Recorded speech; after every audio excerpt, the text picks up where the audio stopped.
حدیث میں آتا ہے رسول اللہ صلی اللہ علیہ وسلم نے فرمایا کہ میری امت میں جب گانے بجانے والیاں بہت زیادہ ہو جائیں گی اور شرابیں پی جائیں گی، اور آپ صلی اللہ علیہ وسلم نے بھی فرمایا کہ موسیقی کے آلات عام ہو جائیں گے. ہمیں اس میں بتا رہا تھا کہ اب لڑکوں میں گٹار کا رواج بڑھتا چلا جا رہا ہے، تو موسیقی کا رواج بہت زیادہ ہو جائے گا.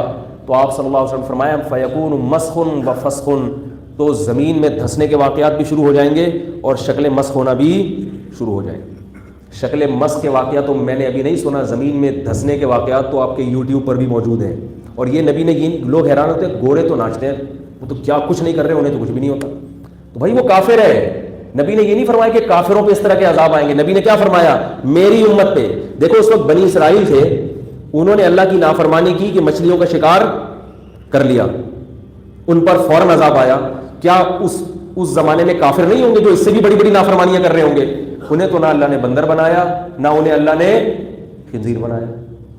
تو اس وقت بنی اسرائیل بھی کہہ سکتے تھے اللہ تو ہمیں مچھلیوں، ہم اگر شکار کر لیں تو ہم پر عذاب آئے گا، اور یہ جو کافر دندناتے پھر رہے ہیں یہ تو زنا بھی کر رہے ہیں، تو پتہ نہیں کیا تیرے ساتھ شرک کر رہے ہیں، یہ تو تجھے مانتے ہی نہیں. تو اللہ یہی جواب میں کہے گا نا کہ وہ چونکہ مجھے مانتے ہی نہیں تو ان کو میں نے دنیا میں سارے مزے دے دیے ہیں، ان کا ٹھکانہ جہنم کی آگ ہے. تم مجھے ماننے والے ہو، تمہیں بالآخر میں نے جنت میں لے کے جانا ہے، کہ تمہارا ٹھکانہ جنت ہے، لہذا تمہیں سزا کیش ملے گی، کیش، ادھار پر معاملہ. اللہ بچائے، مجھے یہ باتیں کہتے ہوئے اپنے بارے میں ڈر لگتا ہے. ممبر پہ بیٹھ کے بات کرنا آسان ہے، لیکن پریکٹیکل لائف میں اس کو اپلائی کرنا، اس سے پھر انسان کے رونگٹے کانپتے ہیں. تو اللہ کی طرف سے جو ہے فوراً مسلمان پر پہلے عذاب آتا ہے.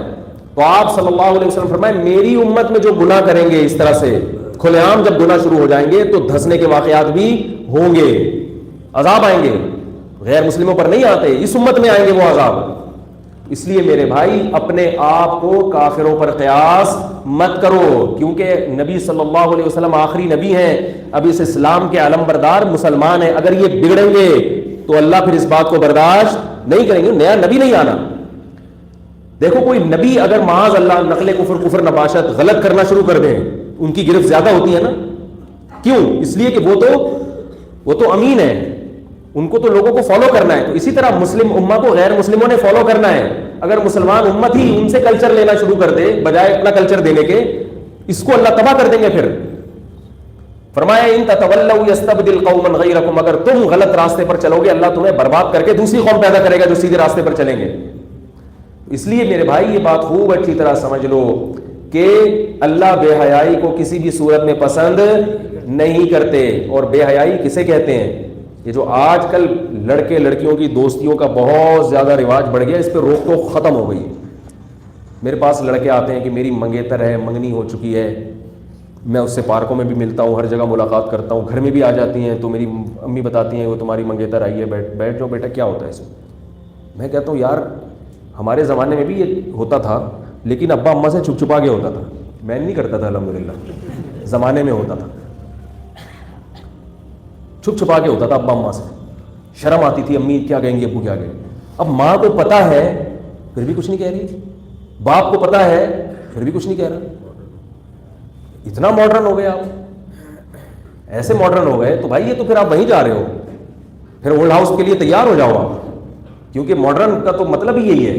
وہ میں ایک واقعہ سناتا ہوں نا کہ وہ لیاری میں پرانی وقتوں کی بات ہے، تو وہاں جو ہے نا ایک سیاسی لیڈر کوئی کھڑا ہوا تھا، اس نے لیاری والوں کو کہا کہ بھائی ہمیں ووٹ دو. لیاری کی حالت بہت خراب تھی اس وقت، اب بھی بیچارہ لیاری تو ایسے ہی ہے، خراب ہی حالت ہے، اتنی اچھی حالت نہیں، لیکن اس وقت گٹر جگہ جگہ ابل رہے اور گندگی اور کوئی صفائی کا نظام نہیں. تو اس نے کہا کہ مجھے ووٹ دو، میں لیاری کو فرانس بنا دوں گا. پھینکو تو ہوتے ہیں نا سیاسی رہنما، میں لیاری کو کیا بنا دوں گا؟ فرانس. اب وہ لیاری کے جو مکرانی لوگ تھے انہوں نے کہا اڑے فرانس بن جائے گا یار، نہیں اڑے واہ اڑے کیا بن جائے گا؟ فرانس بن جائے گا. یعنی عام ملک سے بھی یہ تو بڑا زبردست فرانس کی، انہوں نے فلموں میں دیکھا ہوگا بھی فرانس کیسا ہوتا ہے. تو ووٹ دے دیا، وہ لیاری وہیں ویسے کا ویسے، وہی گٹر ابل رہے ہیں، پانی بھی نہیں ہے. پانی کا جو فارمولا ہے وہی ہائیڈروجن ڈائی، اس میں ہائیڈروجن پر آکسائڈ کئی دفعہ غلطی سے بول دیتا ہوں، ہائیڈروجن ڈائی آکسائڈ ہے، وہ پر آکسائڈ نہیں ہے. تو وہ لیاری، ہمارے استاذ وہاں امام تھے، انہوں نے یہ واقعہ سنایا. اب وہ لیاری کے لوگ اس سیاسی لیڈر کے پاس پہنچے، یار تو اڑے تم نے تو بولا تھا ہم اس کو فرانس بنائے گا، اڑے تم نے تو بولا تھا ہم اس کو کیا بنائے گا؟ فرانس بنائے گا. تو اس نے بولا اڑے تم اس کو جو ہے نا فرانس بننا برداشت نہیں کر سکتا ہوں. ہم تو فرانس بنا دے گا لیکن تم لوگ برداشت نہیں. کہا کیوں؟ بولا پھر فرانس میں تو چڑیاں پہن کے لڑکیاں گھومتی ہیں, پھر فرانس تو ایسا ہوتا ہے, تو تم لوگ کیا اس کے لیے تیار ہو جاؤ گے کہ تمہاری مائیں بہنیں معاذ اللہ ایسا بیہودہ لباس پہن کے گھومیں؟ انہوں نے کہا نہیں اڑے یہ تو ہم برداشت نہیں کریں گے. پھر فرانس نہیں بن سکتا یہ, جاؤ. خالی گٹر صاف ہونے سے تھوڑی فرانس بن جائے گا, تو فرانس پورا بنے گا. پھر ہم نے تو وعدہ کیا تھا پورا, یا تو پورا فرانس بنائے گا یا بالکل بھی نہیں بنائے گا. یا تو فرانس بنے گا تو کیا بنے گا؟ پورا فرانس بنے گا, نہیں بنے گا تو بالکل ہی بنے گا. خالی گٹر مٹر صاف کر دے آدھا فرانس بنے آدھا نہیں ہے تو کون سا ہے؟